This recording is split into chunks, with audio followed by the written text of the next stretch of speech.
Ini hari pertamaku bekerja. Ini pula hari pertamaku bohong pada papa, mama, dan Randy kakakku. Aku bekerja sambilan sebagai sales promotion girl di suatu perusahaan produsen susu bayi terbesar di Indonesia.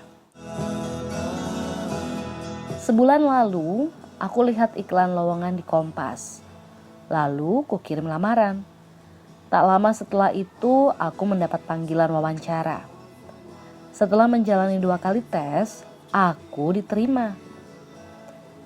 Tapi aku diam-diam saja, tidak bilang siapa-siapa soal ini.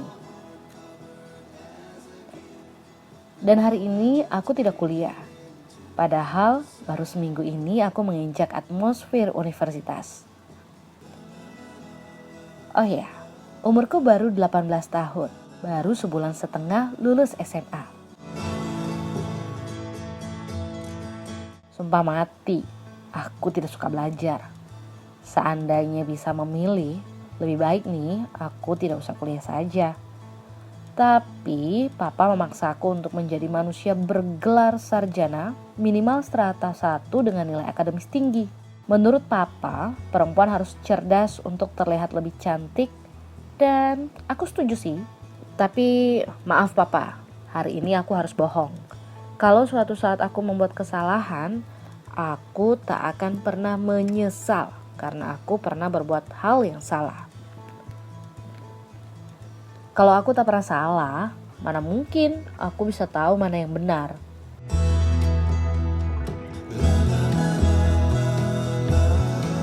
Aku dilahirkan biasa-biasa saja. Kalau aku pintar, pasti papa sudah mengirimku jauh ke negeri Madonna untuk kuliah di Yale.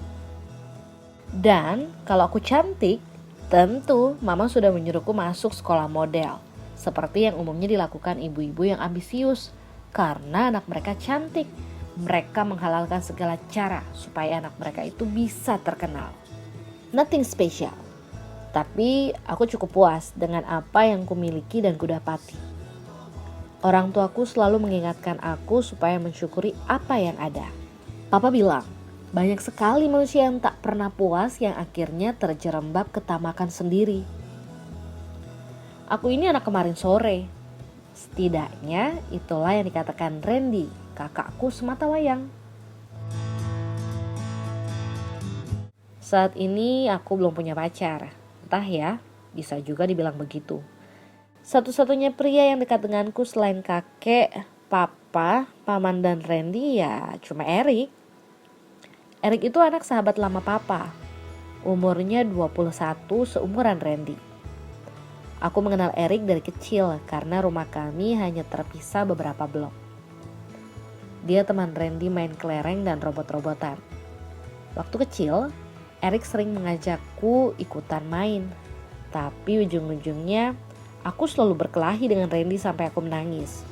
Seperti biasa, Erik selalu memujukku supaya aku diam, lalu dibelikannya aku es potong. Kami tumbuh bersama karena keluarga kami memang dekat. Aku, Erik, dan Randy selalu satu sekolah sampai SMA. Saat aku SMP dan mulai memasuki masa hate, baru kuperhatikan teman dekatku selama ini tersebut. Erik menjadi seorang anak muda yang ganteng. Semua teman perempuanku naksir padanya. Tapi tololnya, meskipun dia tahu dirinya jadi idola, dia selalu teriak-teriak di depan semua orang. Pacarku Karenina.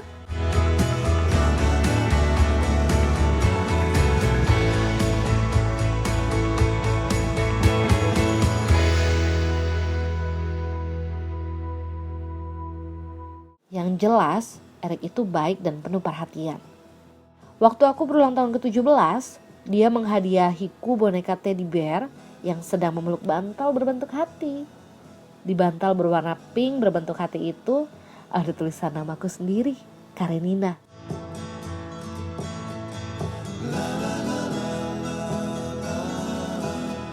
Entah didapatnya dari mana, yang jelas aku sih cukup senang.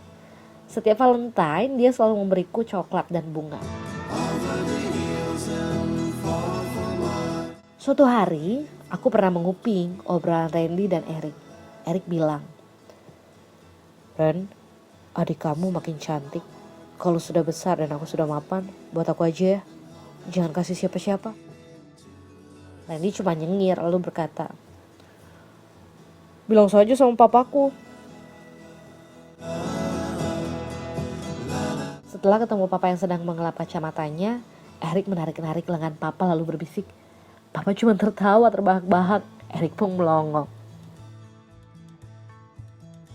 Oke, selamat siang semuanya. Aku tersentak dari lamunanku. Ini hari pertamaku di training untuk menjadi SPG di perusahaan susu ini. Aku dan 10 orang lainnya ditempatkan di suatu ruangan. Mungkin ruang meeting. Entah ya, yang jelas ada meja panjang, whiteboard, dan kursi-kursi. Temboknya dicat putih dan AC-nya dingin sekali. Orang yang tadi memberi salam umurnya sekitar 30-an. Tinggi, putih, sedikit tambun, berkacamata, keturunan Tionghoa.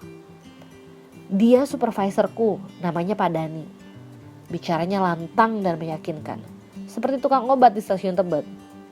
Ya maklum lah, namanya juga staff marketing. Menurut jadwal, dia akan memberikan produk knowledge untuk para SPG baru. Hari ini berlalu begitu saja. Cuma berkisar tentang fungsi laktoferin dan DHA bagi perkembangan otak supaya bayi menjadi cerdas. Masih ada 5 hari lagi aku harus menjalani training. Aku temukan dia di sana di hari kedua aku menjalani training.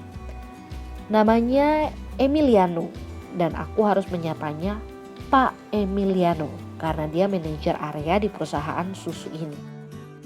Dia suka namanya dipanggil lengkap, Emiliano daripada hanya Emil.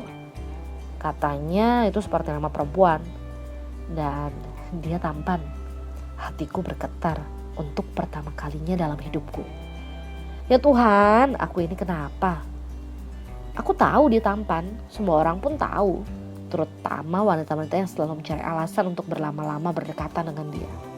Dia tinggi, putih, necis, sedikit dandy dan parlente. Betul-betul ganteng. Siapa sih yang tak suka? Jangankan wanita, homo pun mungkin tergila-gila.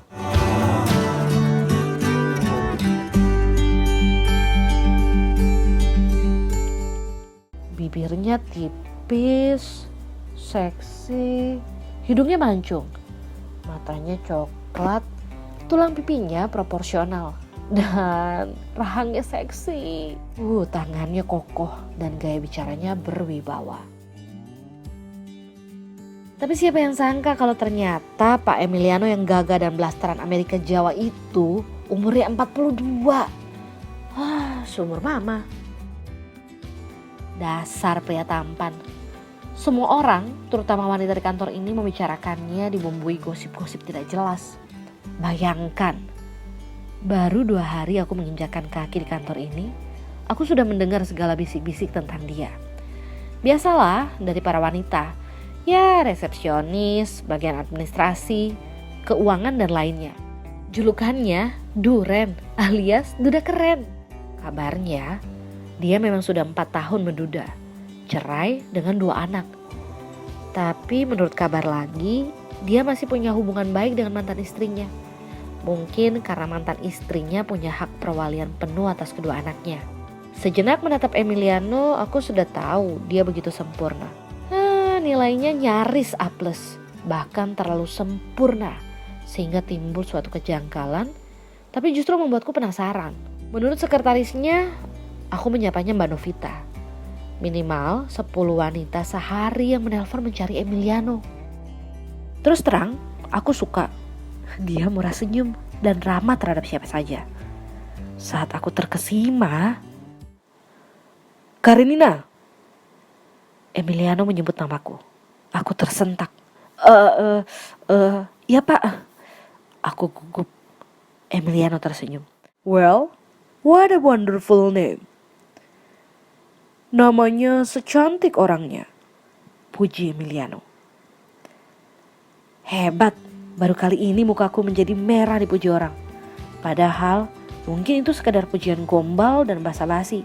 Yang jelas aku senang sekali. I've never felt like this before. Saya panggil kamu Karenina, atau Karen, atau Nina? Terserah Bapak deh.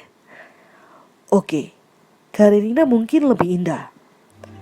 Setelah itu, Emiliano lah yang memberikan produk knowledge hari itu. Karena Pak Dhani dan beberapa supervisor lain terlambat datang. Jakarta pagi ini terasa lengang. Ku setir mobilku perlahan menuju kantor, hanya untuk menandatangani beberapa berkas. Setelah itu, aku ada meeting di kantor pusat, daerah Pulau Gadung. Lalu sorenya menghadiri undangan minum kopi beberapa kolega di Hotel Sahid. Nanti malam aku ada janji dengan Aisyah, mantan istriku, dan kedua anakku, Elvira dan Bimo. Kemarin Aisyah telepon. Bimo merengek-rengek ingin main Sega di Plaza Senayan denganku. M, Aisyah biasa memanggilku M. Tolong dong. Bimo nangis-nangis tuh. Lalu ku dengar suara Bimo. Iya, Bimo pengen perginya sama papa. Aku pun menyanggupi. Aku dan Aisyah resmi bercerai 4 tahun lalu. Awalnya setelah putusan hakim ditetapkan, hidupku terasa hancur berantakan. Tapi aku selalu berprinsip, everything is gonna be okay. Tak lama justru aku dan Aisyah menjadi sahabat yang baik tanpa harus mengganggu privasi masing-masing. Pernikahan kami hanya bertahan 14 tahun. Tapi sudahlah, kupikir semua yang terjadi antara aku dan Aisyah sudah berlalu. Kini tanggung jawabku hanya pada Elvira dan Bimo. Siapa yang sangka, justru setelah bercerai, aku dan Aisyah bisa saling menjadi teman curhat yang baik. Beberapa rekan menyarankan agar kami rujuk lagi. Tapi setelah dipikir masak-masak, justru ini jalan terbaik bagi aku dan Aisyah. Suatu saat, Aisyah pernah dekat lagi dengan pria yang usianya 5 tahun lebih muda. Dan ajaibnya, aku tidak cemburu. Aku malah menyarankan, siapapun orangnya, carilah orang yang bisa menggantikan aku yang terbaik untuk semuanya. Begitupun sebaliknya. Saat aku pernah dekat dengan beberapa wanita, Aisyah menyuportku agar aku bisa memilih wanita yang baik secara tulus hati, tidak berdasarkan emosi semata.